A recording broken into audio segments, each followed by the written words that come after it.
تخيل معايا كده يا صديقي، تبقى شاب فقير وضعيف وحالك يصعب على الكافر، والنبلاء بيعذبوك لحد لما بتموت. ومن هنا ستبدأ حكايتنا. في يوم وليلة يتشقلب حالك وتتولد من جديد في جسم طفل من الأمراء، وتبقى الأقوى على مر تاريخ البشرية. فقبل ما نبدأ يا صديقي، ما تنساش تصلي على النبي عليه أفضل الصلاة والسلام. وعاوز أقولك إن حكايتنا النهاردة غير أي حكاية شفتها أو هتشوفها. حكاية النهاردة أقل ما يقال عنها أسطورية بمعنى الكلمة، فعاوزك تروق لدماغك كده ويلا بينا نبدأ حكايتنا.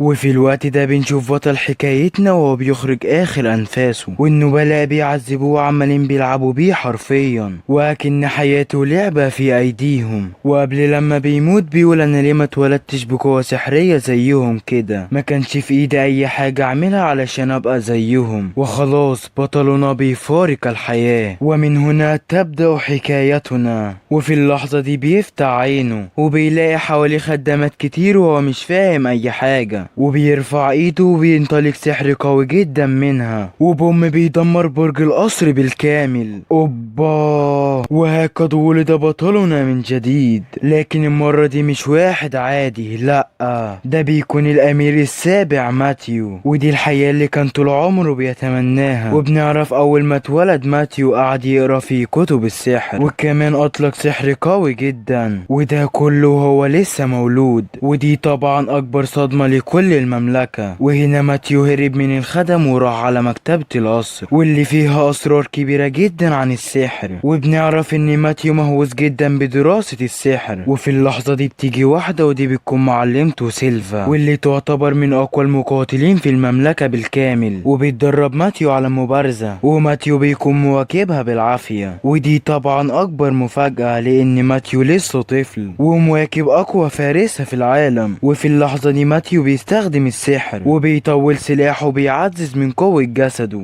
وكمان بيطير سنة من على الأرض وبيهجم عليها بقوة، وبيتبادل معاها ضربات قوية جدا، وبيتحرك بسرعة جدا وبيهجم عليها من ظهرها، وبوم بتتصداله وبتقوله انت بتغش مش كده يا ماتيو. اوبا، قفشتك يا معلم وانت بتستخدم السحر. بس بتنبهر جدا منه، بتقوله استخدمت سحر الطيران وطولت سلاحك، انت عبقري جدا يا ماتيو، حتى اقوى المقاتلين في العالم ما يعرفوش يستخدموا تعويذتين في وقت واحد. اوبا بابا، ماتيو بيقول لنفسه الحمد لله ان هي معرفتش اني استخدمت 4 تعاويذ مش 2 بس، يا ابن اللعيبة يا ماتيو. وبيمر الوقت وهنا بنعرف ان في القصر ده في مكتبة سرية تحت الارض، ولا وايه كمان في شيطان مختوم جواها، الشيطان غريموار. واول لما ماتيو بيسمع الكلام ده بيروح جري للمكان ده، وبيلاقي فيه حراس بيحرسوه، فبيفعل تعويذة اختفاء على نفسه، وبيقرب من الحراس وبيسمع واحد وهو بيقول للتاني خليك مركز، عشان بيقول ان جوه المكتبة دي في سحر قادر ان هو يزلزل المملكة كلها في غمضة عين، وكمان بيكون في شيطان قوي جدا مختوم جواها. وفي اللحظة دي بيدخل ماتيو بينهم، والحراس لا حياة لمن تنادي. الحارس بيقول حتى لو حد عدى المكتبة مقفولة بختم، مفيش حد في العالم ده يقدر يكسره. بس طبعا كل ده ولا يفرق مع عم ماتيو، بيطلق سحر وبوم بيفرتك القفل على طول، وبيدخل المكتبة. وفي اللحظة دي بينطلق كتاب بسرعة كبيرة جدا وبيطلع منه روح، وبيقول احييك والله انت الوحيد اللي قدرت تكسر الختم ده، بس ايه رأيك تحررني من هنا؟ فماتيو بيقول له انت مين بقى؟ فبيقول له انا غريموار. اوبا بابا، ده الشيطان اللي مختوم في المكتبة، وبيقول له لو حررتني هديك اي حاجة انت عاوزها، حتى لو دهب، خد اللي انت عاوزه. فماتيو بيمسك الدهب وبيقول له يعني شيطان وكذاب وفاشل كمان. اوبا، ماتيو يقصف ولا يبالي. ماتيو بيقول له انا مش مهتم بيك، انا كل اهتمامي في تعلم السحر. فغريموار بيقول له طب ما ايه رأيك اعلمك السحر القديم؟ اوبا، وهنا قد لمعت عين ماتيو، وفي اللحظة دي بيخرج سحر وبوم بيفنجر الختم، بيتحرر غريموار. ماتيو بيقول له يلا علمني تعلمني. غريموار بيقول له يا سلام، ده انا هعلمك وزيادة كمان. وبوم بيسيب لويد بقوة جبارة يا ابن الغدارة، وبيكون هيخرج من المكتبة. بس لا يا معلم، لويد بيقول له ايه كمان؟ علمني كمان تعويذتين 3. اوبا ماتيو مش فارق معاه اي حاجة، وبيكون محاوط نفسه بحاجز. وغريموار بيهجم عليه بضربات سريعة جدا، ومصدوم ازاي الحاجز بالقوة دي. وفي اللحظة دي ماتيو بيمتص ضربات غريموار وبيقول لا، السحر ده قوي. وغريموار بيعمل اقوى تعويذة عنده، وبيعمل تعويذة مزدوجة، وكانت خيبة الامل. ماتيو ما تهزش حتى من مكانه، والشيطان مش مصدق ازاي دي اقوى تعويذة عندي، وبيخاف جدا وبيقول انا لازم اهرب من هنا بسرعة. وبيكون هيعمل كده، بس لا يابا مش سهلة كده. في اللحظة دي بيتخبط في حاجة، وده بيكون حاجز بين ماتيو اول ما دخل المكتبة. وماتيو بيقول له ما ينفعش تمشي قبل لما اعرف منك كل حاجة، ودلوقتي وريني هتدافع ازاي. وبيظهر سحر قوي جدا، وبوم بيفشخه حرفيا يا جدعان. وغريموار مش مصدق ازاي الطفل ده بالقوة دي. وماتيو بيرجع المكتبة كلها زي ما كانت، ولكن في اي حاجة حصلت. وجريمور قاعد محترم وبيقول لماتيو من دلوقتي انا اعلنت ولائي ليك يا سيدي، ما قابلتش اي ساحر بقوتك الجبارة دي قبل كده، وعشان كده عايز ابقى مرافقك. وبيوافق ماتيو، بس بيقول له تحول لهيئة اصغر من كده. وبيتحول فعلا وبيقرب من ماتيو، وبيقول لنفسه ده غبي قوي، اول ما هقدر المسه واتحكم في عقله بكل سهولة. وهناك كانت الصدمة الكبرى. جريمور اول ما بيلمس لويد بيترعب جدا، وشاف اكتر مشهد مرعب في حياته. قوة سحرية مرعبة لاقصى درجة، قوة مجنونة بالمعنى الحرفي، فبيخاف جدا. فماتيو بيقول له من النهاردة هقولك يا جريم اسهل من اسمك ده. وجريم بيقول لنفسه احسن حاجة اعملها ان اطيع الكائن ده، والا مش هيرحمني. وبيمر الوقت وهنا ماتيو قاعد في المكتبة، فبيجي اخوه الكبير وده الامير ألبرت، وبياخده معاه للتدريب، وبيصوب ألبرت على الأهداف وبيسيبهم كلهم بكل دقة. وبيجي دور ماتيو وبيقول أنا مش عايز أجذب الانتباه، وعشان كده هقلل قوتي بنسبة 99%، ويدوبك أحفف كل الأهداف. فجريم بيقوله أنت عبيط، ده أصعب من إصابة الأهداف أصلا. بس الصدمة إن لويد بيعمل كده فعلا. بس في اللحظة دي أخو ماتيو حس بحاجة غريبة. أوبا ده باين عليه كده قفش لويد، وبعدها بيمشي. وماتيو بيقول لجريم انا عايز انفذ تقنيتك وهي التعويذة المزدوجة. فبيقول له مستحيل، الشياطين بس هم اللي يعرفوا يعملوها عشان نقدر نعمل كذا نسخة مننا. فماتيو بيضحك وبيمتص غريم جواه، وبيقول له هنعمل التعويذة مع بعض هتعرف. فبيقول له عيب عليك، ده انا شيطان جامد مش هزق زي ما انت فاكر. وبيبدأوا وجريم بيتصدم وبيخاف جدا، وبيقول للماتيو يا ابن عقل هينفجر، ايه كل التعاويذ اللي انت بتلقيها دي؟ فبيقول له عادي، دي مجموعة كده من شوية تعاويذ، يا دوبك كده 100 تعويذة. وكانت الصدمة. فجريم بيقول له لا لا انا اخر 2 3. فماتيو بيتحكم في بق جريم وبيبدأ في القاء التعويذة، وبتنطلق قوة جبارة جدا. وجريم مصدوم، انت بتعمل ايه؟ مش معقولة، ده بيدمج تعويذتين من الفئة الاسطورية وبيظهر قوتين مرعبين حرفيا. وماتيو بيضحك، اذا هذه هي التعويذة المزدوجة. وبيقول خطر جدا اوجه التعويذة دي في اي حتة، وبيوجهها للسماء. اوبا اوبا اوبا، بتنفجر قوة جبارة جدا بتزلزل المملكة بالكامل. ماتيو مجنون بمعنى الكلمة يا جدعان. لو وصلت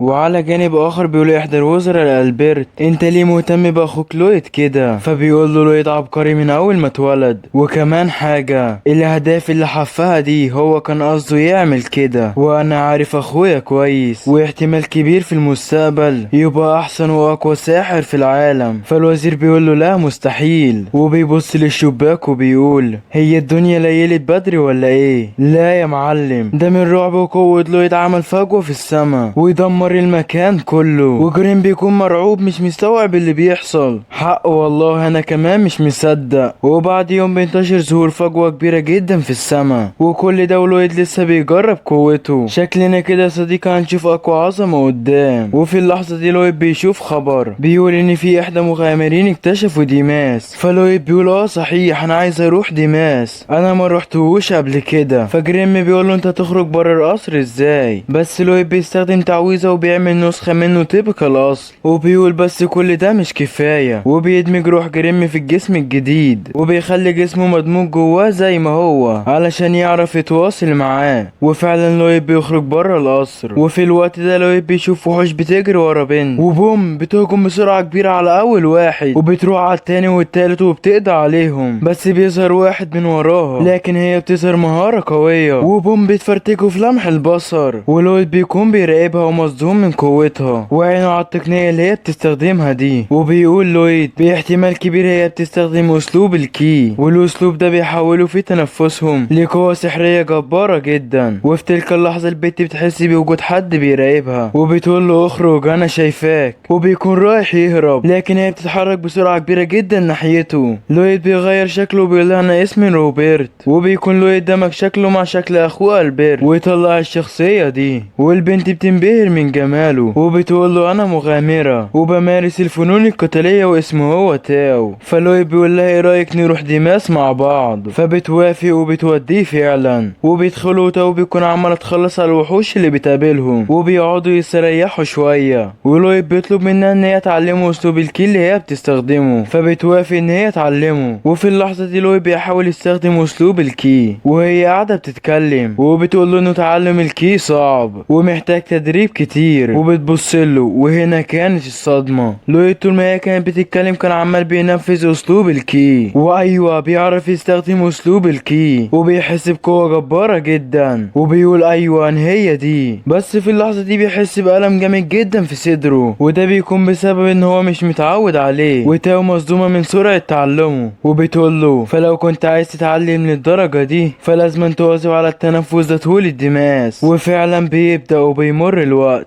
وتاو بتطلق قوتها وبتقضي على زعيم الدماس، وبتقول للويد احنا دلوقتي خلاص خلصنا الدماس ومش باقي حاجة غير ان احنا نفتح صندوق الكنز. وبيروحوا فعلا للصندوق وتاو بتفتح الصندوق، وفي تلك اللحظة بتظهر حاجة وبوم بتكون هتقضي على تاو. بس في اللحظة الأخيرة لويد بينقذها، وهنا بقى بيظهر الخطر الحقيقي. بيظهر كائن مرعب جدا وتاو بتتصدم، مش معقولة ازاي دماس ضعيف زي ده يكون في كائن الليتش؟ حتى اقوى المقاتلين مش بيعرفوا يقتلوه. فلويد بيسأل تاو عن ايه هو الليتش ده، فبتقرب عنده بسرعة وبتخرج سحرها وبتقول له انا اسفة. بتطيره بعيد بقوة جامدة جدا وبتخرجه بره المكان. اوبا تاو بتخطط ان هي تضحي بحياتها وتقاتل الليتش عقبال ما يهرب لويد من هنا. وفي الناحية التانية لويد بيقول هي ليه بعدتني بعيد عنها، وبيكلم جريم وجريم بيقول له يا لويد ارجع بسرعة علشان المعلمة سيلفا تكشفني. نرجع تاني لتاو اللي حرفيا بيكون متدغدغة وبتقول لنفسها انا مستحيل اقدر اهزم الكائن المرعب ده، وبتكون بتحاول تهرب. لكن في اللحظة دي بيتكلم الليتش وبيقول تقنيات الكي تقنيات حلوة بس ما هي الا مجرد شكل مش اكتر. انا بقالي الاف السنين هنا وانتم ما هي غير وجبة بحل بيها بعد الاكل، وانت مش جديرة حتى عشان اكلك. بس الشخص اللي موجود معاكي قوته جبارة، هقتلك واروح اخلص عليه. ولسه ما كملش كلامه بتهجم عليه تاو بسرعة وقوة كبيرة جدا، بس بيصدى ليها بالحاجز وبتغضب وبتهجم عليه ضربات كتيرة جدا وبوم بتكسر الحاجز وبتسيبه بضربة قوية جدا. بس خلاص بتكون استخدمت كل قوتها ومش قادرة تتحرك. والليتش بيظهر فوقها وبيقول لها زي ما توقعت انت ضعيفة جدا، قوتك دي كلها بتمثل بس صابع واحد من قوتي السحرية. معقولة خلاص كده تاو ماتت؟ لا والله. في اللحظة دي بيكسر هجوم الليتش وبيظهر لويد وبينقذ تاو وبيقول انا عايز اروح بسرعة علشان كده اخلص الحوار ده في ثانية، بس مفيش مانع العب معاك شوية. اوبا لويد كده باين علينا وعلى خراب يا جدعان. وفي اللحظة دي بوم بيظهر لويد ورا الليتش في لمح البصر، والليتش مش مصدق ايه التعويذة دي وبيهجم على لويد بضربات كتيرة، بس لويد بيصدها بالحاجز. وبيكون لويد عمال بيفكر ازاي يدمج الكي مع السحر، وبيقول اذا هي دي الطريقة، وبيتنفس اكتر وبيقول لا محتاج هوا اكتر. والليتش بيستمر في الهجوم على حاجز لويد على امل ان هو يكسره. وفي اللحظة دي بوم لويد بيحطم الحاجز بنفسه، والليتش بيقول اخيرا وبيهجم بقوة كبيرة جدا على لويد. وتاو بتقول لا يا لويد، ولكن في اللحظة الاخيرة لويد بيقدر يدمج الكي مع السحر، وبيتحرك بسرعة مجنونة جدا وبيتفادى كل هجمات الليتش. وتاو بتقول مش معقولة ده دمر الحاجز بنفسه علشان يقدر يستنشق هوا اكتر. ولويد بيدمج الكي مع السحر وبيخرج قوة مرعبة جدا في ايده، وبيقول له اقوى واحد، وبيعمل كل ده وهو بيتفادى هجمات الليتش. بس خلاص هجمات الليتش بتحاوطه من كل مكان، بس على مين يا معلم؟ لويد بيدمرهم كلهم بقوته الجديدة. وتاو والليتش مصدومين ايه يا ابني ده، بس لويد شايف غير كده خالص وبيقول لا عاوزها اقوى، وبيخرج قوتين في ايده وبيقول لا عاوزها اقوى اقوى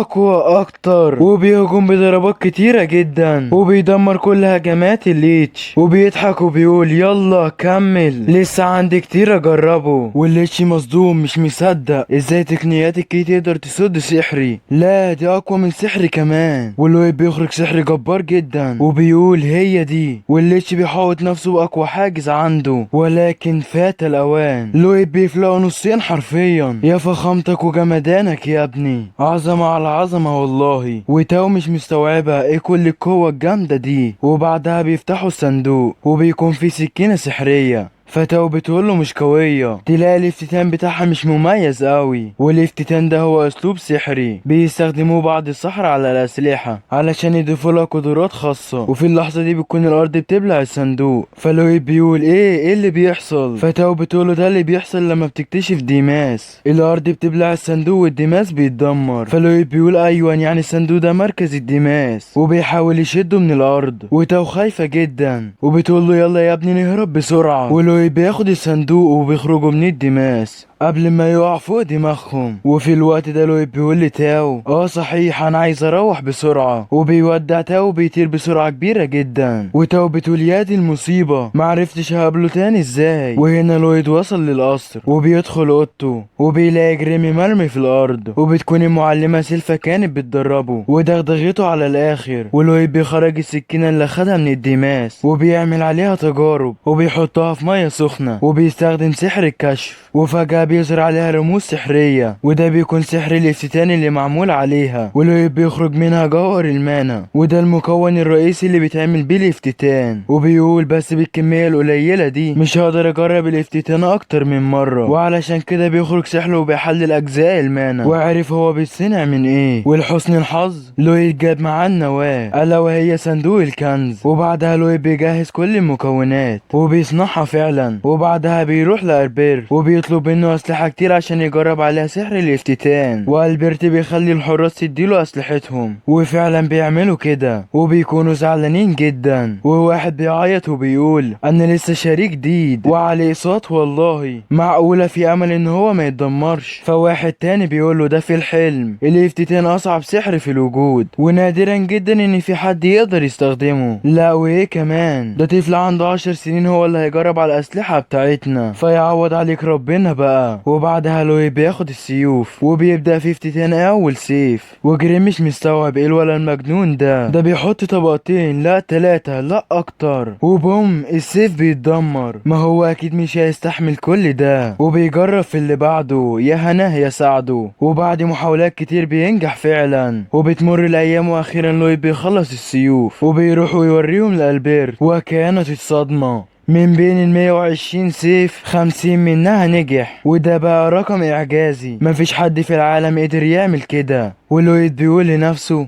في الحقيقة نجح 80 سيف، فحاولت اضيف ليهم قوة اكتر فاتدمروا. يا جنونك يا جدع، حرفيا لويد مهووس بالسحر. والبرت مش مستوعب ايه كل القوة اللي موجودة في السيف دي، مش معقولة نسبة نجاح افتتان بالطريقة دي لا تتعدى 1%. وبيقول لويد طلع اقوى بكتير مما توقعت، ومن قوة افتتان لويد مش ناس كتير هيلاحظوا القوة دي. فواحد من الحرس بيقول اكيد يعني منجحش في كل دول. تلاقي جاله احباط بعد ما دمر كل السيوف دي ولسه بيحط السيف في الغمد بتاعه. بوم، الغمد بيتفلق نصين والواد مصدوم ازاي خلاه بالقوة. والبرت بيشوف اقوى سيف وبيمسكه وبينبهر بيه اكتر. فلويد بيقول له انا عايز اشوف الاسلحه دي بتتجرب. فبياخده معاه في مهمه لقتل وحش معين. وبيمر الوقت وهنا بيكونوا ماشيين وبنعرف ان سيلفا رايحه معاهم وده عشان تاخد بالها من لويد. فالبرت بيقول لها دايما مركزه على حمايه لويد يا سيلفا. فبتقول له ايوه، فانا معلمته وكمان حارسته الشخصيه. فهو بيقول لها بس كده مش علشان بتحبيه مثلا؟ ولسه ما بيكونش خلص كلامه فبتقوم مخرجه سيفها.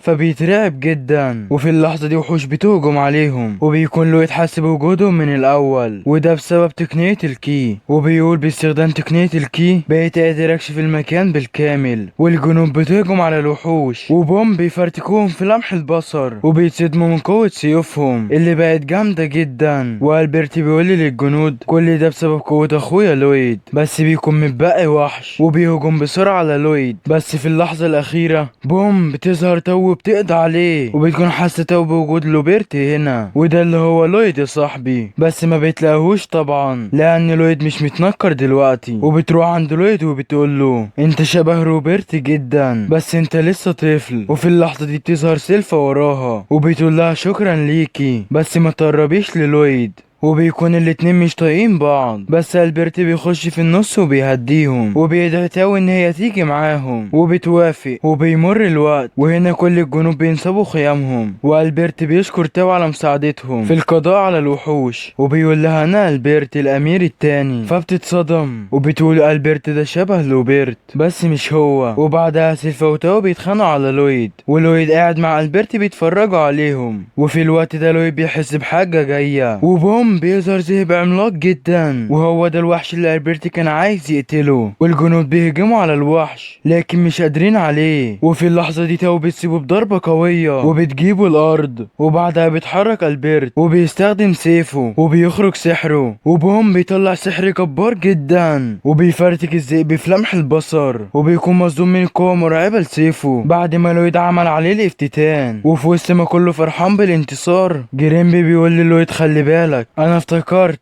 المكان اللي هناك ده كان في الماضي مختوم في شيطان. وفي اللحظة دي بيعاد احياء الذئب بس المرة دي شكله وقوته مختلفين تماما. لا وايه كمان ده كل الوحوش اللي ماتت بتظهر من تاني والكل مصدوم هو ايه اللي بيحصل. وفجأة حد بيتكلم وبيقول ايه يا شوية رعاع مين اللي سمح لكم تأذوا اتباعي؟ ايوه هو ده الشيطان. وبيقول انا الشيطان باززو هجوموا يا اتباعي. وبوم كل الوحوش بتهجم على الجنود بقوة كبيرة جدا. والصدمة الكبرى بعد ما بيسيبوهم بيرجعوا يتعالجوا تاني وهنا لويد مستخبي وجريم بيقول للويد بازازو بيستخدم سحره في انه يتحكم في الوحوش والحيوانات ويخليهم تحت طاعته. والوحوش دلوقتي مفكرين ان بازازو هو قائدهم. ومش بس كده بيمدهم كمان بقوته السحرية. وفي ظل المدعكة اللي بتحصل دي لويد بيطلب من جريم انه يعلمه تحويل السحر زي ما بيعمل بازازو وبيتعلمها فعلا. يا ابن المجنونة يا لويد. وهنا الجنود وحتى البرت وتاو مش قادرين يقفوا قدام الوحوش. وفي اللحظة دي سيلفا بتغضب وبيهجم الشيطان بجسم الذئب بقوة مرعبة جدا. بس في اللحظة دي سيلفا بيطير له كل رجوله في لمح البصر. اوبا جبارة سيلفا دي والله. والشيطان بيركز كل قوته عشان يحيي الذئب وفجأة كل الحيوانات ما بتتحركش وتجدد جروحهم قل وده كله بسبب ان بازازو مركز كل قوته على الذئب. والبرت بيقول لسيلفا سببي له اقوى ضرر ممكن. وبالفعل سيلفا بتفشخه حرفيا وبتاخد سيف من اللي فتنهم لويد بسحر الافتتان. وفي الوقت ده بازازو بيتحرك بسرعة كبيرة جدا حوالين سيلفا وبيهجم عليها وبيمسكها. معقولة خلاص سيلفا ماتت؟ لا يا صديقي دي سيلفا بتدخله جوه وبوم بتفشخه نصين حرفيا وبتنط عالي جدا. وبوم بتنزل عليه بهجوم جبار جدا بيفرتكه وبتخرج بازازو وبتجيبه في الارض في لمح البصر بتتكسر وكله مصدوم من قوتها الجبارة وبتكون خلاص هتقضي عليه. بس في اللحظة دي بازازو بيضحك وبينشر ضباب في كل مكان وبوم، كل اللي بيشم الضباب بيقع مرمى على الارض. حتى سيلفا قوتها بتضعف جدا وبتقع على الارض وبيكون اتكسر ختم بازازو وخرج بجسمه الحقيقي وبيتضايق وبيسيب سيلفا بضربة قوية جدا وبيطيرها في البحر وبتكون سيلفا خلاص مش قادرة تتحرك وبيهجم عليها بقوة كبيرة جدا، بس بتيجي تو وبتحميها وبتاخد الضربة مكانها وسيلفا خلاص بيغمى عليها وبتكون تو هي الوحيدة اللي قادرة تصمد بسبب استخدامها لأسلوب الكي. وبوم بيظهر بازازو وراها وبيقول لها أنا لو منك أهرب بسرعة وبتسيبه برجلها، ولكن ولا أي حاجة بتأثر فيه. بيمسكها وبوم بيكسر كل ضلوعها بضربة واحدة بس وبتغضب تاو جدا وبتخرج كل قوتها وبتسيبه بضربة مرعبة جدا، بس قوتها بتخلص والوحوش بتمسكها وبازازو بيركز قوته عليها وخلاص تاو مش قادرة تصمد أكتر من كده. معقولة دي النهاية؟ تاو بتقول آخر كلماتها أيوة كنت عارفة إنك موجود. فبازازو بيقول لها أنت عبيطة بتتكلم عن مين؟ فبتقول له اللي هيفشخك دلوقتي، والوحش بيبلعها. وفي تلك اللحظة ها قد أتى أخيرا لويد وبازازو مصدوم، ازاي ضبابي مش مأثر فيك؟ وبيشوف جريم انت مش شيطان، انت بتعمل ايه مع الطفل ده؟ وجريم بيقول له نصيحة مني اهرب بسرعة، انا نصحتك لمصلحتك. فبيغضب بازازو بيقول لوحوشه اقتلوهم، والوحوش بتهجم عليهم بسرعة كبيرة جدا. بس على مين يا معلم؟ لويد بينشر سحره بوم بيسيطر على كل الحيوانات وبياخد السيطرة من بازازو، وبازازو مش مصدق انت ازاي عملت كده. ولويد بيخرج تاو من الوحش اللي بلعها وبيخلي الحيوانات تهجم على بازازو، وفعلا بيعملوا كده. بس بازازو بيتضايق جدا وبوم بيفشخهم في لمح البصر وبيخرج قوته السحرية وبيقول مهما عملت مش هتقدر تصد الشيطان ابدا. وفي اللحظة دي لويد بيقول لجريم صحيح ازاي حد ما يقدرش يقتل شيطان؟ فبيقول له هي مش معلومة مؤكدة بس محدش يقدر يعملها قبل كده. اوبا ده لويد ناوي بازازو على نية سودا. واخيرا بيخرج سحره ونزلت كالصاعقة على بازازو. الواد مش مصدق، هنج من كتر الرعب اللي هو شايفه. وجريم بيقول انا حاسس بنفس الرعب اللي انت حاسه يا بازازو، ونعرف ان لويد كان مخبي سحره وده لان حالته بس تقدر ترعب اي مخلوق على وش الخليقة. وبازازو بيقول مش معقولة اكيد ده كابوس. وهكذا كنا جنون لويد وبيهجم على بازازو بحواجز كتيرة جدا وبازازو بيحاول يهرب ولويد لسه بيسمي وبيخرج كم اكبر من قوته. وبازازو عمال بيهرب بسرعة كبيرة جدا وبيقول دي مش معركة بالنسبة له، ده عايز يحبسني علشان يخليني في تجارب ليه. وفي اللحظة دي بيندمج لويد مع جريم وبيتلك عدد كبير جدا من الحواجز فوق المايه شغال وتحت المايه كمان شغال وبيعمل حواجز في كل حتة. وبازازو مش مستوعب ده هو شيطان مش انا، وبيكون خلاص هيهرب بس يهرب من مين بس؟ بوم لويد بيعمل حاجز ضخم جدا وبيحبسه جواه. اوبا ده انت هيطلع عينك يا بازازو، هتشوف ايام سواد والله. وبازازو قاعد يفرك ويرغي جوه. وفي تلك اللحظات لويد بيطلق عدد كبير جدا من التعاويذ السحرية في وقت واحد وبوم بيهجم بعدد كبير جدا من الضربات على بازازو. حرفيا انه جنون العظمة يا سادة، مفيش تفسير تاني للمعركة اللي بتحصل دي وهي 5 دقايق بس وبازازو خلاص بيكون فارق الحياة. وجريم بيقول له بالشفا يا بازازو، نصحتك من الاول وانت ما سمعتش كلامي. وفي الوقت ده البرت والجنود بيصحوا واللويد بيروح لهم وكلهم طايرين من الفرحة على الاخر. واللويد بيقول لتاو اني ظهر من شوية المقاتل اللي انت كنت بتدور عليه،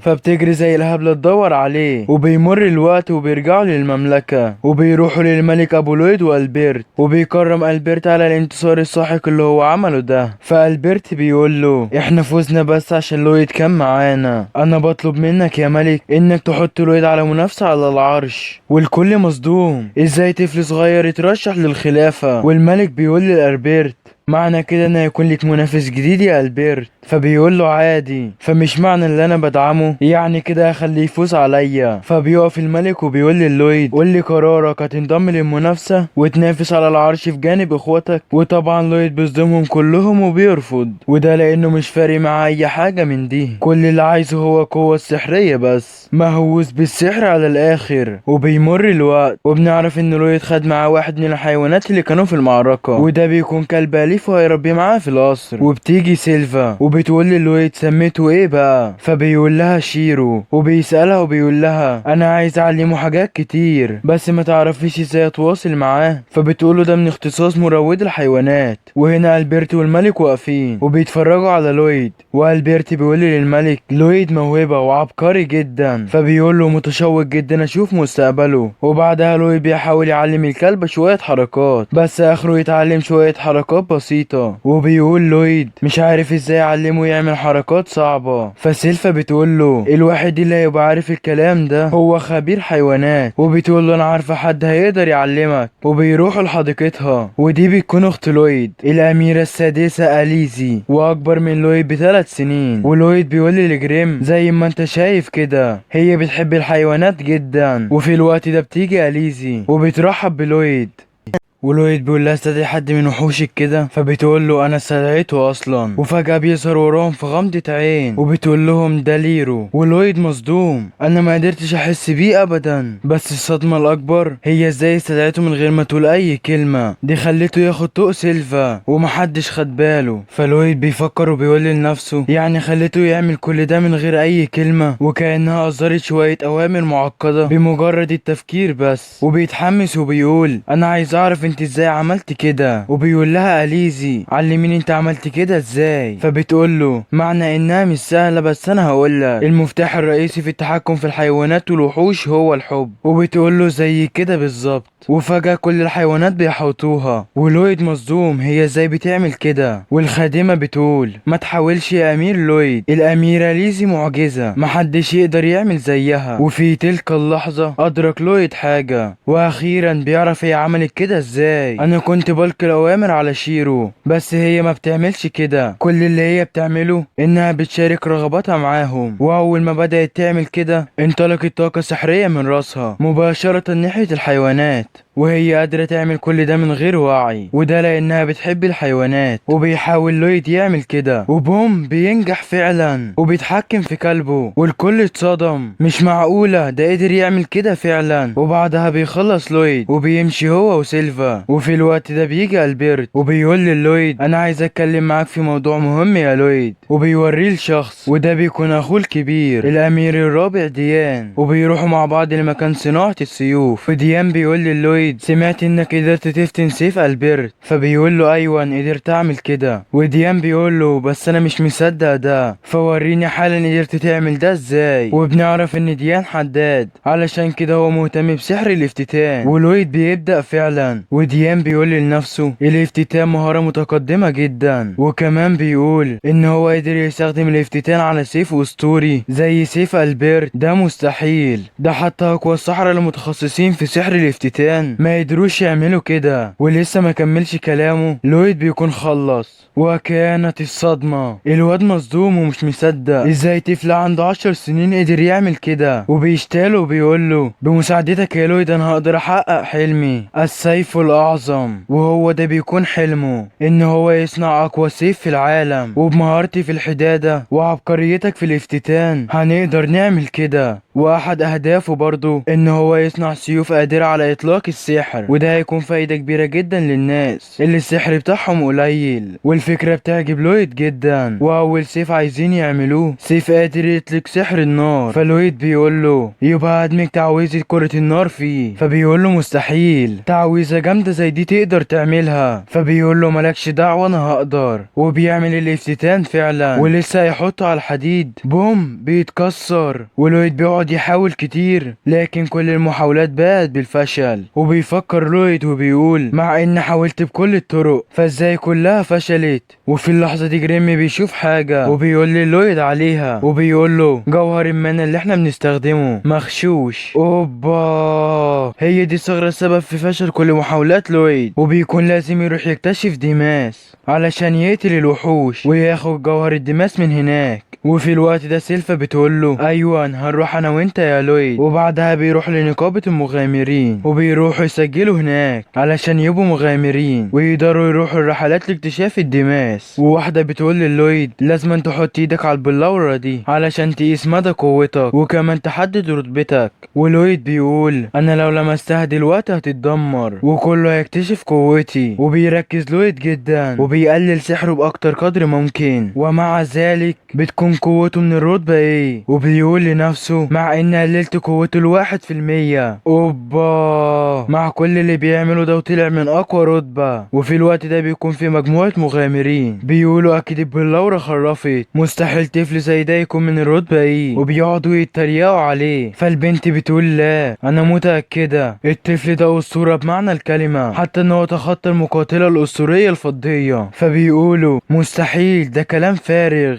وبتكون المقاتلة دي هي اقوى مغامرة عدت على مر تاريخ العصور بعد لويد طبعا. وواحد بيروح لسيلفا وبيقول لها ايه رأيك تسيبك من الطفل ده وتيجي معانا احنا. ولسه ما بيكملش كلامه بيطير له شنبه في لمح البصر. والبنت بتقول له يا حظك الاسود، انت اخترت البنت الغلط. سيلفا دي تكون المقاتلة الفضية بحد ذاتها. اوبا، صدمة بكل المقاييس، والعيال بيترعبوا حرفيا. وفي الوقت ده بتيجي تاو، وهنا لويد بيختار مهمة وبيقول لسيلفا ما كنتش اعرف ان انت كنت مقاتلة اسطورية بقى. فبتقول له بس ده كان من زمان. وبتقول له بس مع ذلك كان في مجموعة مغتالين ما قدرتش عليهم، وبيكون متعلق صورهم اعلى قائمة المطلوبين حول العالم واسمهم نقابة المغتالين. وبعدها بيروح لويد مع تاو وسيلفا وبيكتشفوا ديماس وبيخلصوا وبيمر الوقت. ومن الناحية التانية البرتي بيروح لديان وبيقول له ايه الاخبار. فديان بيقول له المفروض لويد هيرجع كمان كام يوم. فالبرتي بيقول له يعني مش هتلحقه. فديان بيتصدم، مش معقول هي الحرب بدأت. فالبرتي بيقول ما قداميش خيار تاني، وبتكون مملكتهم هتحارب مملكة تانية. وديان بيقول له بس حتى استنى لما نخلص السيوف. فالبرتي بيقول له للأسف مش هنلحق نعمل كده، بس ما تقلقش انا هتصرف. ولكن في تلك اللحظة بيجي لويد وسيلفا ومعاهم صندوق الكنز اللي يعملوا منه جوهر المانا، وبيبدأوا بيعملوا أول سلاح. وأخيرا بينجح لويد إن هو يخلص أول افتتان، وبيخلصوا أول سيف وبيروحوا يجربوه. وهنا كانت المفاجأة الكبرى، قوته مهولة جدا بدرجة مرعبة. ولويد بيقول لنفسه باين كده إن أفرت شوية، إيه كمية الجمدان والعظمة دي يا جدع. وبعدها بيجي الليل، وهنا لويد بيكون قاعد في اوضته، وفجأة بيحس لويد بحاجة غريبة في حديقة القصر، وبيقول مش قادر اعرف هو ايه ده. وبيكون في شخص فعلا تحت. وفي اللحظة دي بوم بيظهر لويد وراه فجأة، وبتكون هتهرب بس بتخبط في حاجز عمله لويد. ولويد بيقول بتعملي ايه هنا. بس في اللحظة دي البنت بتظهر نفسها وبتظهر سحر قوي جدا، وبتكون ريحة حلوة لأبعد درجة. فلويد بيفعل سحر التطهير وبيقول ايوه ده سم. والبنت بتقول له سحرك ده مش هينفع، مفيش حاجة تقدر تعملها. وفي اللحظة دي بوم لويد بيقع على الارض وبيكون مش قادر يقاوم سمها. وهنا بنعرف ان في اشخاص معينين اتولدوا بنخاص من السحر، وهم بس اللي في العالم اللي عندهم الانواع الخاصة دي، وبيكون اسمهم المعيوهين. وبتقول له كلامك صح، انا معيوهة السم، ودول يعتبروا كوارث بشرية. والبنت بتقرب من الحاجز وبوم بتكسره بضربة واحدة.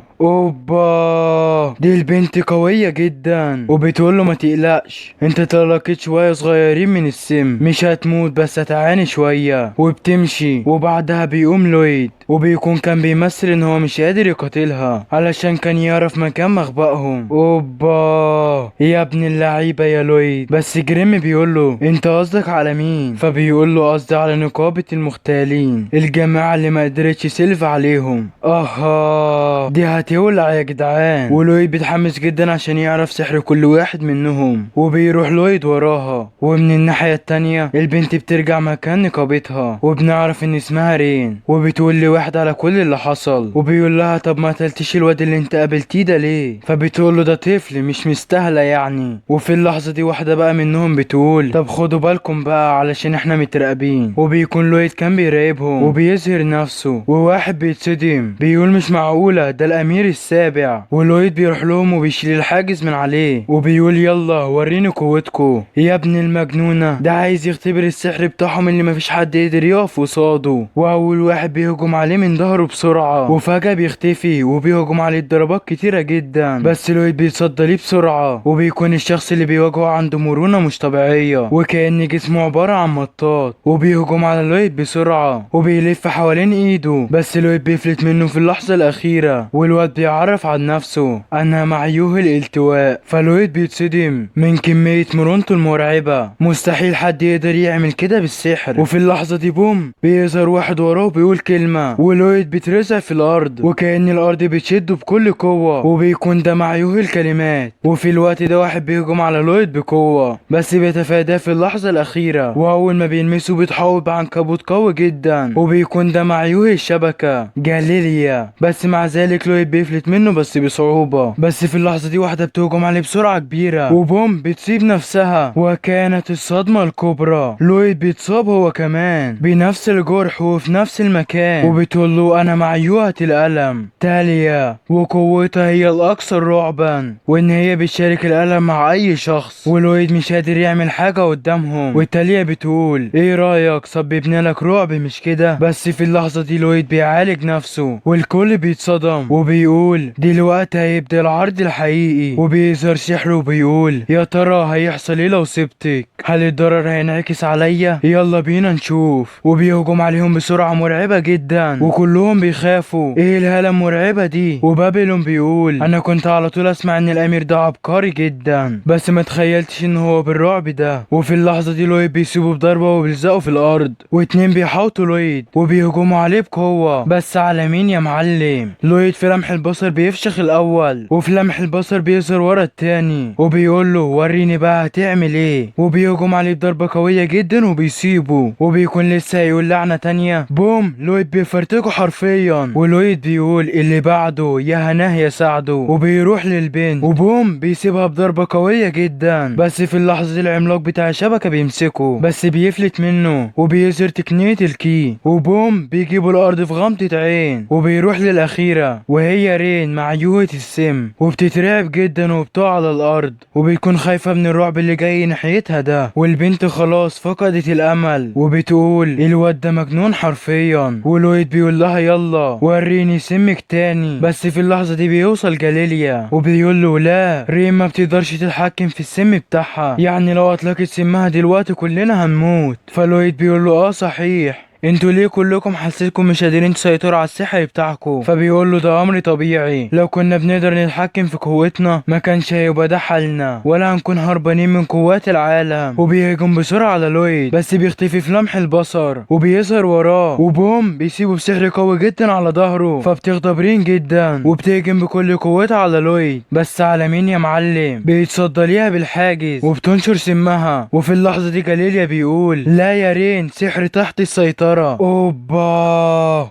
والكل مصدوم ازاي ده حصل. وبيكون لويد صوبه بتعويذة ختمت قوته السحرية وخلاه يقدر يتحكم فيها. ولويد بيختم لهم سحرهم واحد واحد، وكل واحد مش مصدق نفسه. اخيرا تخلصنا من الهم ده، وكلهم بيفرحوا جدا. ولويد بيلبس هدوم جديدة بدل اللي باظت. وفي الوقت ده جاليليا بيقول للويد لازم ان الاول تعرف حكايتنا ايه، وبيحكي له على قصتهم وعن قائدهم معيوه الشبح، وده الاكثر رعبا فيهم كلهم، او خلينا نقول الاكثر رعبا في العالم كله. وده لانه بيقدر ينقل اي حاجة في لمح البصر، وكمان بيقدر يتنقل او ينقل اي حاجة لحظيا لاي مكان. اوبا، ده رعب بالمعنى الحرفي يا جدعان. وبيكون قائدهم هو اللي خطط عشان يعملوا النقابة دي، وفكرتها ان هم يقبلوا اي مهام خطيرة ما بتقبلهاش نقابة المغامرين وينفذوها، ويسيبوا علامة على انهم هم اللي خلصوا المهمة دي. ومع مرور الوقت تنتشر الاخبار عنهم وما يبقوش مبقوش مطلوبين من العالم كله ويقدروا يعيشوا حياتهم عادي. وبنعرف زي ما ان قوة قائدهم جين هي الاقوى والاكثر رعبا، فهي كانت الاسوأ من ناحية السيطرة عليها، لانه ممكن ينتقل في اي وقت لاي مكان وده خارج عن ارادته، حرفيا عذاب يا جدعان. وجاليليا بيقول للويد وكنا ماشيين كويس لحد لما عرفنا ان حاكم مملكة لوردوس بيستعد لشن الحرب، والمملكة دي هي مملكة قائدهم جين اللي هو يبقى الامير بتاعها. فقرر ان هو يرجع لمملكته علشان يهدي الحرب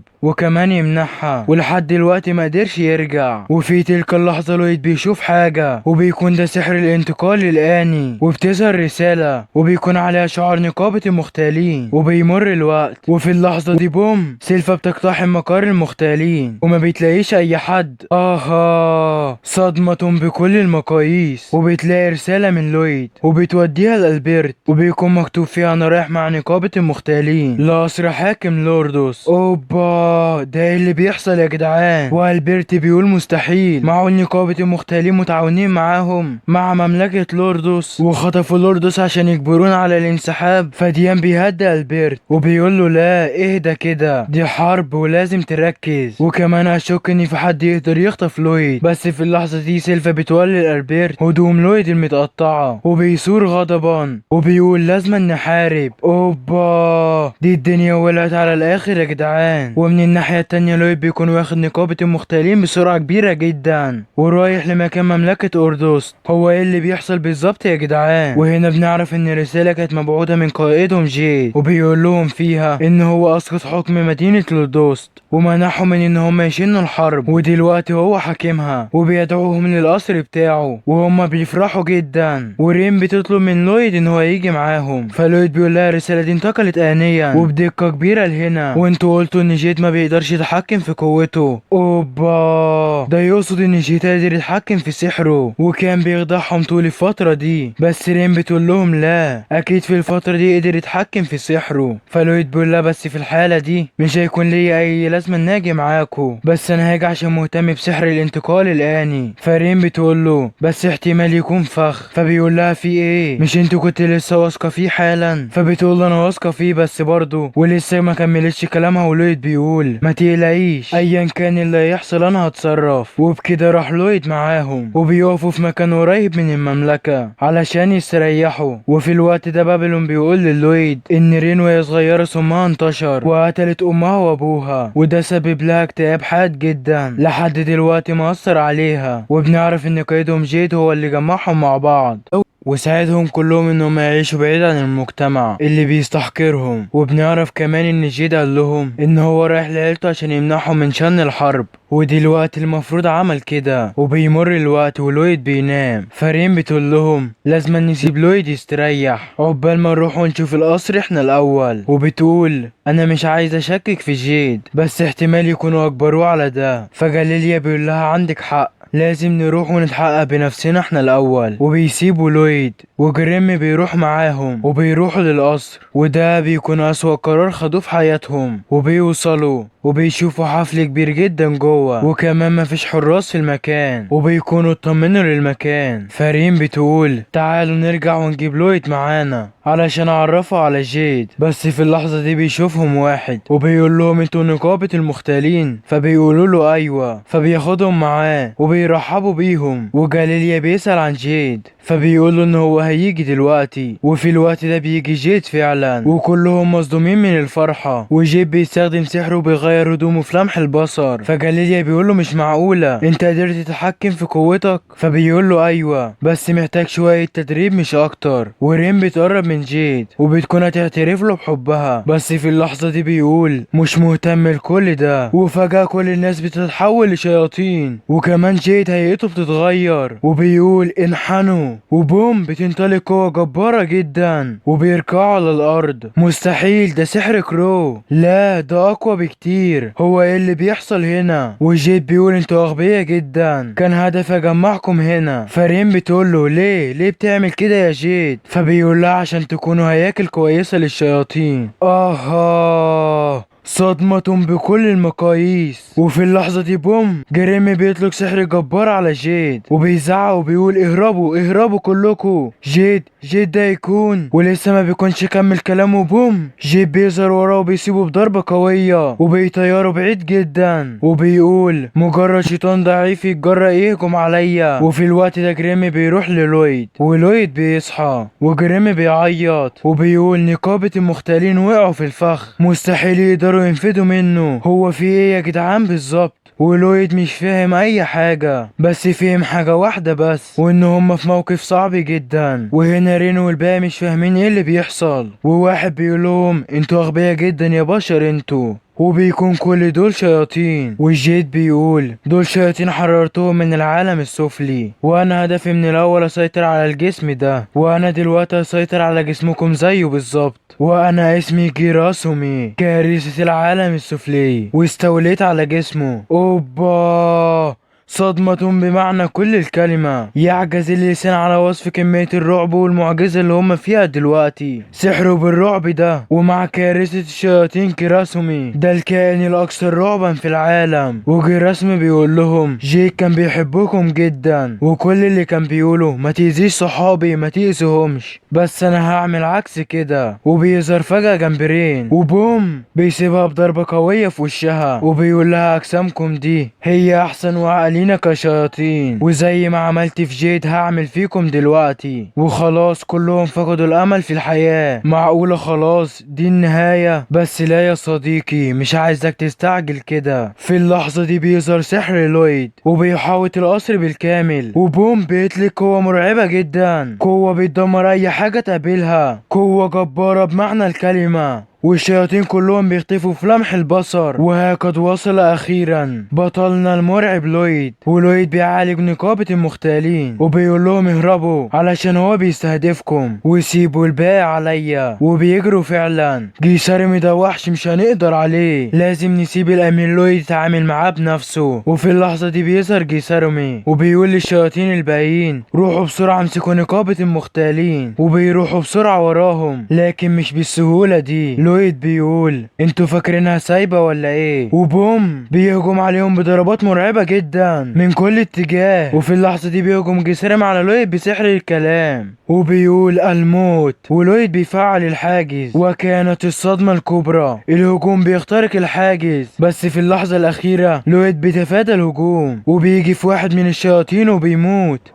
اوبا ده لو كان الهجوم صاب لويد كان زمانه عند اللي خلقه دلوقتي. وجريم بيقول لويد على ما اظن انت خدت بالك الشيطان ده مش زي اي حد انت قتلته قبل كده. وبيقول له الشياطين مترتبين حسب قوتهم وباززو كان من الرتبة الثامنة وانا من الرتبة الثالثة. فلويد بيقول له يعني جيسارمي ده من الرتبة الاولى مش كده؟ فبيقول له لا اقوى من كده بكتير ده في رتبة ملك الشياطين حتى 100 شيطان من الرتبة الاولى قدامه مش اي حاجة. صدمة بكل المقاييس. فلويد بيقول هنشوف كل ده دلوقتي. فجريم بيقول له لا مستحيل تقدر تهزمه ده قوته في مستوى كارثي بمعنى الكلمة بس كل ده ولا يفرق مع عمك لويد وشكلنا كده هنشوف عركة اقوى عظمة وجمدان. وجريم خايف جدا وقلقان من اللي هيحصل. وفي الوقت ده جيسارمي بيهجم على حاجز لويد وبوم بيخترقه وبيضطر لويد يعمل طبقتين من الحاجز علشان يقدر يتصدى لهجومه. وبيقول له ايه انت خفت؟ ده انا لسه بسمي. وبيظهر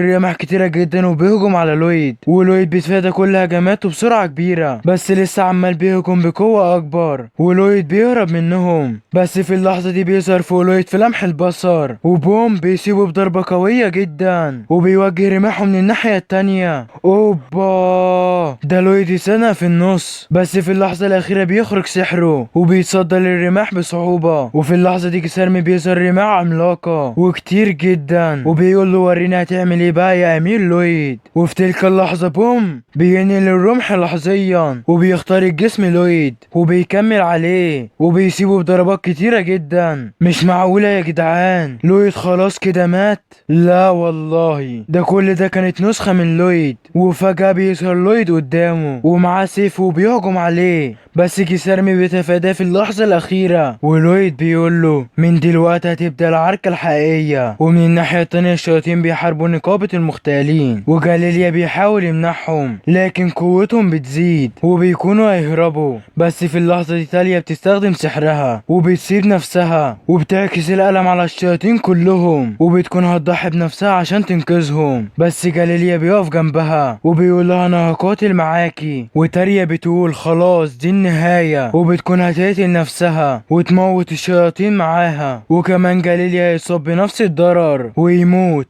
لانه في مرمى نظر تاليا وبيثبت الشياطين، وخلاص تاليا هتضحي بنفسها. بس في اللحظة دي بيجي جيش البرت وبيهجموا بضربات كتيرة جدا على الشياطين، ورينو والباقي بيقولوا مين دول، وبوم سيلفا بتدمر البوابة وبيكون معها البرت واخوات لويد، وبيكون البرت شن الحرب عشان ينقذ اخوه لويد. وهكذا دقت ساعة الصفر ومن هنا ستبدأ الملحمة. وفي الوقت ده البرت وسيلفا بيثبتوا نقابة المختالين وبيقول لهم فين لويد. فرين بتعيط وبتقول لهم عارفة انكم مش هتصدقوني بس دي الحقيقة، الشياطين دي قتلت واحد مننا وعلشان كده لويد بيقاتل زعيمهم. فاليزي بتتكلم وبتقول مصدقينك، وبتكون اليزي بتقدر تحس بنوايا الناس. والبرت بيقول لسيلفا دوري على لويد واحنا هنقاتل هنا. وفي اللحظة دي بتظهر رماح جسارمي وبوم بتدمر الجسر، وبيكون لويد خلى جسارمي يعمل كده علشان يمنع سيلفا انها تجيله وبكده يقدر يقاتل براحته. وجسارمي بيهجم على لويد بضربات كتيرة ولويد بيهرب منها. وهنا البرت بيقاتل الشياطين، وهنا لويد بيقول دلوقتي هقدر اركز في القتال. ومن الناحية التانية سيلفا بتكون واقفة وبوم قائد الشياطين بيهجم عليها بس بتتصداله بسرعة. وهنا الجنود مش قادرين يقتلوا الشياطين، فالبرت بيخرج كل قوته وبيظهر سحر مهول جدا، وفجأة بينزل وابل من كرات النار وبوم بيفشخهم حرفيا. وهنا كمان سيلفا بتتبادل ضربات سريعة وقوية جدا مع الشيطان وبيهجم عليها بضربات قوية جدا بس بتتصداله بكل سهولة وبيهجموا على بعض بكل قوتهم وبتكون قوة جبارة جدا. ونقابة المختالين مش مصدقين ايه كم القوة المرعبة دي، والشيطان بيعالج نفسه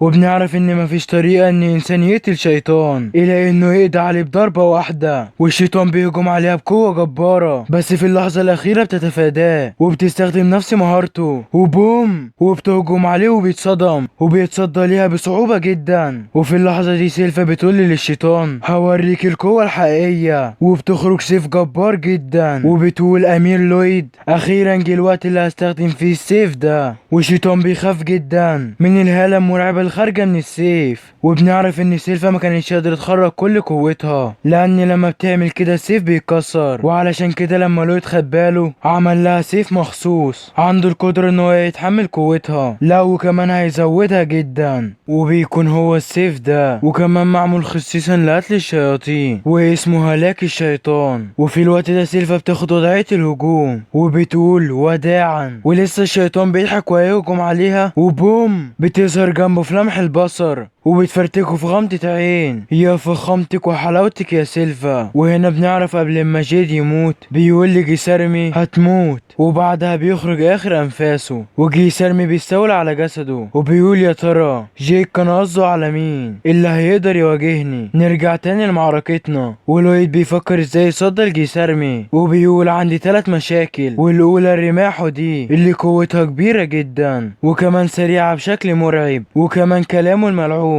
بيقدر يخترق كل حواجزي واي اصابة منه تعني الموت. واخيرا المشكلة الاكبر سحر الانتقال الاني، وفي تلك اللحظة بيخرج لويد سحره وبيطلق قوة كبيرة جدا وكرة عملاقة من النار وبيهجم على جيسارمي وبوم بتبخر مية النهر بالكامل والبخار بيملى المكان كله ومحدش شايف حاجة. فلويد بيفعل تقنية الكي وبيكشف مكان جيسارمي وبيقول بس هو بيعمل ايه هناك. فجريم بيقول له لويد اتحرك بسرعة والا هيصيبك. فلويد بيقول صحيح وبيتحرك بسرعة، بس بعدها بيقول هو ليه ما هجمش عليا وانا كنت واقف؟ معقولة ما قدرش يعرف مكاني؟ وليه لما نقابة المختالين هربوا ما قدرش يمنعهم بتقنيته؟ ايوه يبقى ما بيقدرش يستخدم تقنيته الا لما يكون شايف الشخص بعينه، وبيكون فعلا جسارمي مش عارف مكانه. ولويد بيقول اذا لازم انا اقرب منه علشان اقدر اصيبه، وفجأة بيظهر وراه وبيهجم عليه بسرعة، بس لا ده مش لوحده، عامل مئات النسخ منه منه وبيحاول جيسارمي، وجيسارمي بيهجم عليهم بكل قوته وبيقول اذا انت النسخة الحقيقية، وبوم بيسيبه بضربات كتيرة جدا. معقولة خلاص خطة لويد فشلت؟ وجيسارمي بيقعد يضحك وبيقول انت غبي جدا يا لويد، بس بيقول امتى تختفي النسخ الغبية دي؟ وكانت الصدمة الكبرى دي ما كانتش النسخة الحقيقية. وجيسارمي بيفكر وبيقول هو اكيد موجود في المكان الاكثر امانا فوق، وبوم لويد بيسيبه بقوة كبيرة جدا من وراه. لويد يختلف عن الاخرون وجيسارمي بيعالج جروحه وبيستهلك سحر كبير جدا. وهنا لويد بيكون بيجهز لحاجة، وفي اللحظة دي جيسارمي بيغضب وبيظهر سهام كتيرة جدا وبيهجم على كل النسخ، بس في نسخة بتفعل حاجز حواليها. وبوم جيسارمي بيروح له وبيمسكه وبيقول اذا انت الحقيقي، بس لا يا معلم دي مجرد نسخة. ولويد عمل الحاجز عشان يتوهه مش اكتر. يا ابن اللعيبة يا لويد. وبيتعصب جيسارمي اكتر وبيستمر بالهجوم بوابل كبير جدا من الرماح، ومع ذلك مش قادر يلاقي لويد الحقيقي. وبيكون لويد مستخبي وبيتفادى اي رمح بيجي ناحيته وبيقرب من جيسارمي اكتر. وبنعرف ان سيف لويد ده عنده القدرة ان هو يضاعف السحر او يحلل اي قدرة بيسيبها، وده بقى اللي عايزه لويد. وجريم بيقول مستحيل، انت عايز تحلل سحر الانتقال الآني، السحر الاخطر على وجه الكرة البشرية؟ انت مجنون يا لويد، استسلم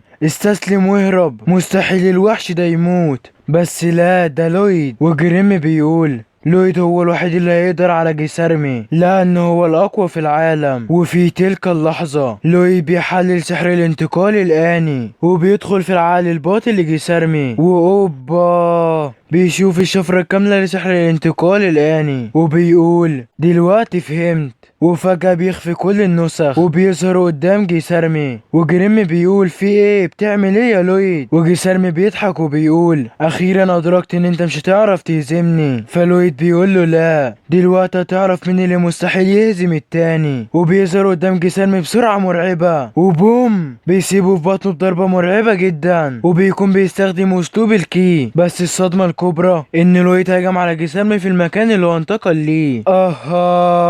لويد خلاص كشف السر وبيقعد وبيقول لجيسارمي وريني بقى تقدر تعمل ايه، خلينا استمتع شوية قبل ما اموتك. اوبا لويد بيدشمله حرفيا وجيسارمي بيتعصب جدا. ولويد بيقول له صحيح، انت فاكر جيد قالك ايه قبل ما يموت؟ وبيفتكر وبيكون قال له هتخسر هتخسر هتخسر يا جيسارمي. وجيسارمي بيغضب جدا وبيكون هيخلق كل قوته، وبوم لويد بيديله واحدة بالرجل بيطيره بعيد. ومش بس كده، بيكمل عليه وبيديله الضربة الأولى في التانية في التالتة وفشخه حرفيا. وجيسارمي بينتقل لمكان تاني بس من غير أي فايدة. بوم لويد بيظهر قدامه وبيسيبه بقوة، وجيسارمي بينتقل لأماكن كتير بس كل ده في الفاضي قدام لويد. ولويد بيظهر قوته السحرية وبيهجم عليه بهجوم جبار جدا قادر على تدمير المملكة بالكامل. وجيسارمي مش عارف يعمل أي حاجة وبيقول ازاي مش عارف اعمل اي حاجة قدام الطفل ده. وخلاص الواد مش قادر يعمل اي حاجة وبتخرج من لويد هالة مرعبة جدا وبيقول له ايه خلصت ولا ايه؟ فجيسارمي خلاص بيجيب اخره وبيخرج اقصى قوة عنده وبيقول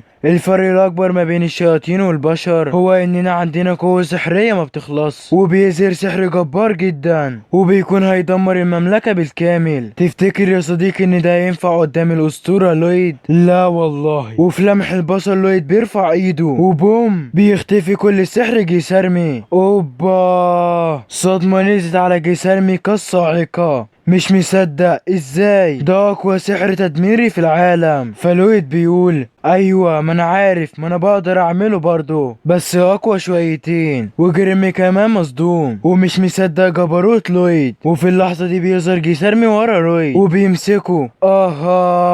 صدمة بكل المقاييس. لقد شاهد جيسارمي الهالة والسحر الاكثر رعبا على مر تاريخ البشرية. وجريمي مش مستوعب، اول مرة اشوف الكم الهائل ده من السحر، ومش اي سحر، ده سحر مرعب جدا. وفي تلك اللحظة بيظهر لويد كرة الدمار بتاع جيسارمي بس بقوة واعداد مهولة جدا. ايوه هي دي عظمة بطلنا لويد، وبيهجم بيهم في نفس الوقت. وجيسارمي بينتقل بسرعة وبيهرب، بس هتروح فين بس؟ اكبر غلطة عملتها في حياتك انك اتحديت البطل لويد. ومن الناحية التانية البرتو والبابي خلصوا على الشياطين، وبيقول المفروض الشمس اشرقت من بدري، ازاي الدنيا لسه مظلمة؟ وبيبصوا للسما، لا دي مش ظلمة الليل، ايوه دي ظلم قوة ورعب بطلنا لويد. وجي سرمي خلاص بيودع وبيزعق بعلو صوته، اقتلوا الوحش المرعب لويد. بس مين بس اللي هيقدر يعمل كده؟ وهكذا تمت المهمة بنجاح، عظمة على عظمة والله يا ابني. وخلاص انتهت الحرب، والمملكة حكمت على نقابة المختالين بخدمة لويد مدى الحياة، وكلهم بيعيشوا في سعادة وأمان. وتوتة توتة خلصت الحدوتة. واللي في التعليقات يا صديقي، ايه رأيك في قصة النهاردة؟ واستنونا في ملخص الموسم التاني من لويد. وعايز اشوف تفاعل كبير جدا على الفيديو ده، علشان اقسم بالله تعبت فيه جدا، وده يعني اكيد باين عليه من صوتي. فلو عجبك الفيديو ما تنساش تنزل تعمل لايك واشتراك في القناة، وتفعل جرس التنبيهات عشان يوصلك كل جديد، وتصلي على النبي عليه افضل الصلاة والسلام. واستنونا في فيديوهات اجمد واجمد. ويلا دمتم في رعاية الله.